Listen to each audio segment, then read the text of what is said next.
قومی air line بالآخر بک گئی۔ جہاز اب عارف حبیب کنسورشیم اڑائے گا۔ قومی پرچم بردار ایئر لائن کو عارف حبیب کنسورشیم نے 135 ارب روپے میں خرید لیا۔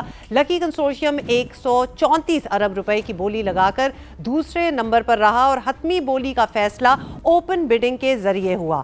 اب مہر بند لفافے میں کی گئی پیشکشیں کھولنے کے پہلے مرحلے میں عارف حبیب گروپ 115 ارب روپے کی پیشکش کر کے سب سے آگے رہا تھا۔ پہلے مرحلے میں لکی کنسورشیم نے 101 ارب 50 کروڑ روپے کی بولی لگائی تھی۔ ایئر بلو 26 ارب 50 کروڑ روپے کی سب سے کم بولی لگا کر پہلے مرحلے میں ہی باہر ہو گئی تھی۔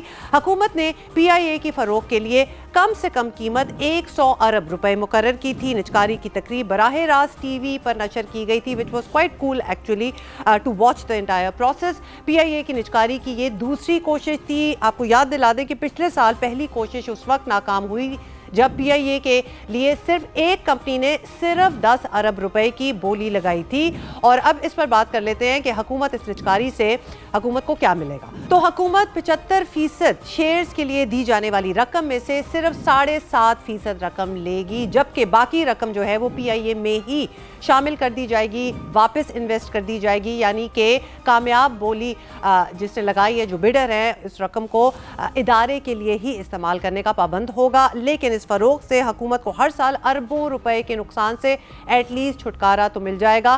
ماہرین معیشت کی جانب سے ایک اعتراض یہ سامنے آ رہا ہے جو کہ بھلے پی آئی اے 135 ارب روپے میں فروخت ہوئی ہے، مگر 75% شیئرز کی فروخت سے حکومت کو کم و بیش 10 ارب روپے ہی حاصل ہوں گے، اور یہی 10 ارب روپے کی آفر گزشتہ سال حکومت کو بلو ورلڈ نے 60% شیئرز پرچیز کرنے کے لیے دی تھی۔